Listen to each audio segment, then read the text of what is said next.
Hola, mi nombre es Grecia y mi equipo es el equipo 1 del reto, situación, problema del derrame de ducto de Pemex. Bueno, en 2014 en Cadereyta hubo una contaminación por un derrame por parte de Pemex. Todo esto afectó pues la calidad de agua para el consumo humano, la fauna silvestre, el ganado, entre otras cosas. Y pues primero que nada tenemos que saber qué son los hidrocarburos, que pues son un grupo de compuestos orgánicos que contienen principalmente carbono e hidrógeno. Son los compuestos orgánicos más simples y pueden ser considerados como las sustancias principales de las que se derivan todos los demás compuestos orgánicos. ¿Cómo son las estructuras moleculares de los hidrocarburos y del agua?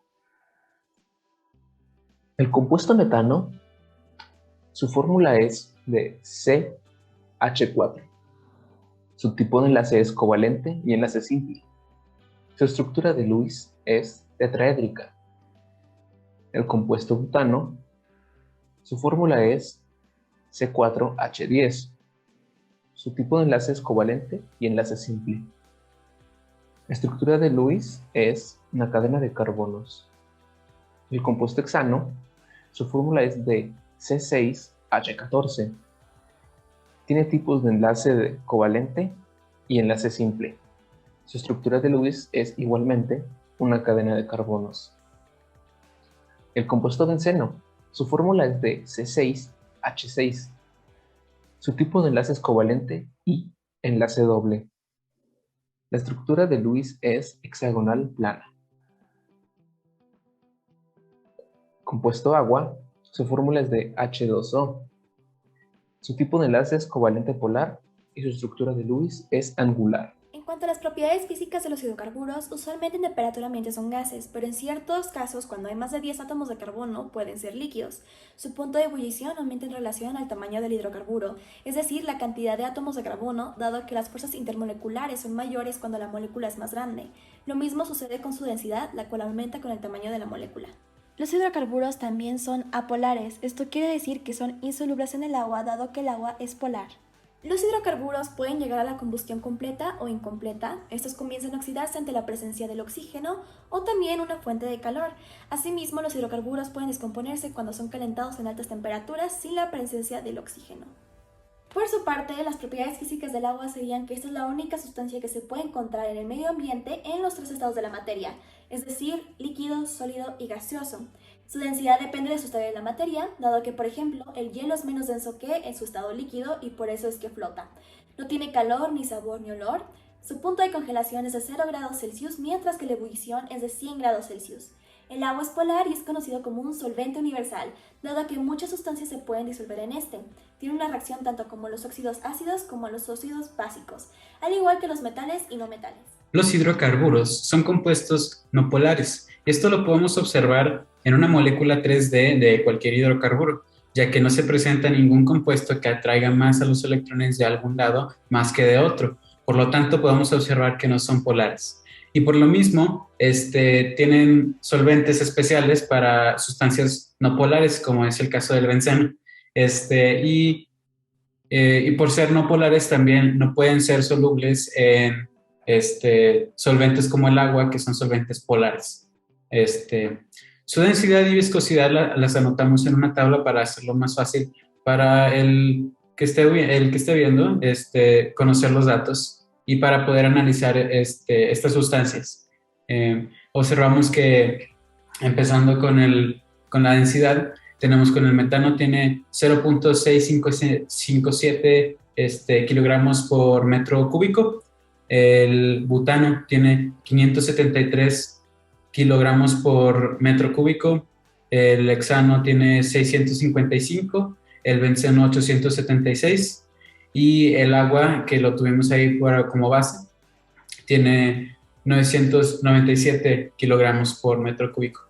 Y en la viscosidad, que la anotamos en POIS, vemos que empezando con el metano, tenemos 0.0002 POIS, con el butano tenemos 0.0074, y estos son a 20 grados centígrados. Continuando con 20 grados centígrados, tenemos el agua con 1.49 POIS a 20 grados centígrados y finalmente a 25 grados centígrados tenemos el hexano con 0.294 POIS y el benceno con 0.601 POIS. Las tres fuerzas en las moléculas del agua, incrementando en intensidad, son las fuerzas de dispersión, dipolo-dipolo y puente de hidrógeno. Esto es por la interacción entre el hidrógeno y el oxígeno.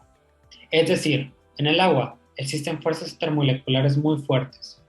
En los hidrocarburos solo se encuentran las fuerzas de dispersión y dipolo inducido y dipolo inducido, fuerzas muy débiles.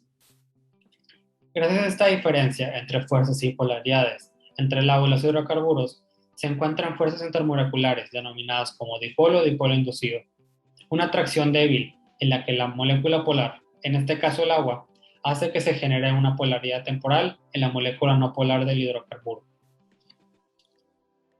Para la técnica de disolución, nosotros tomamos la decisión de que primeramente se utilizaría una barrera de contención. Estas se muestran en las imágenes y se colocan alrededor del derrame para evitar la expansión del petróleo.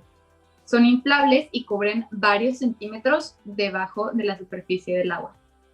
Asimismo, se utilizarían skimmers o desnatadores para succionar el petróleo y almacenarlo en tanques para su uso en la tierra. Estos skimmers separan el petróleo del agua.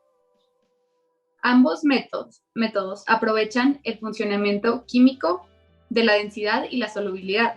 Dado a que el petróleo o los hidrocarburos son menos densos que el agua, estos flotan en la superficie.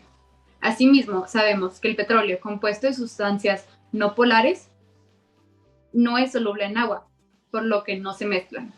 Estas dos características ayudan a las barreras de contención y a los desnatadores a llevar a cabo su función en la superficie del agua. El impacto ambiental y social de este problema es grave.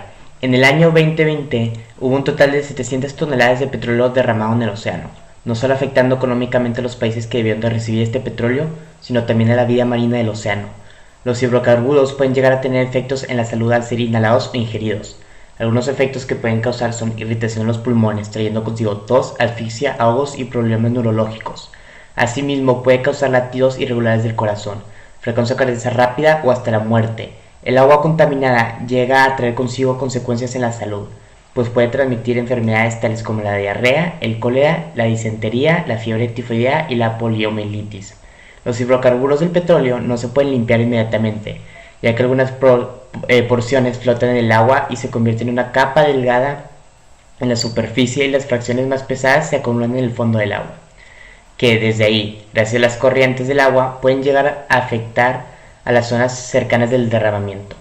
Esto causa que la flora y fauna del océano muera gracias a los efectos de los hidrocarburos. En este caso, causó daños en los ecosistemas del río San Juan, en los cultivos, la calidad del agua para el consumo humano, la fauna silvestre y el ganado. Esto causa que la población de Cadereyta ya no pueda beber del río San Juan, o incluso usarla para sus cultivos, causando una deficiencia económica y un ambiente sano en la ciudad. El respeto al derecho al agua y a un medio ambiente sano ha sido totalmente negado en esta comunidad.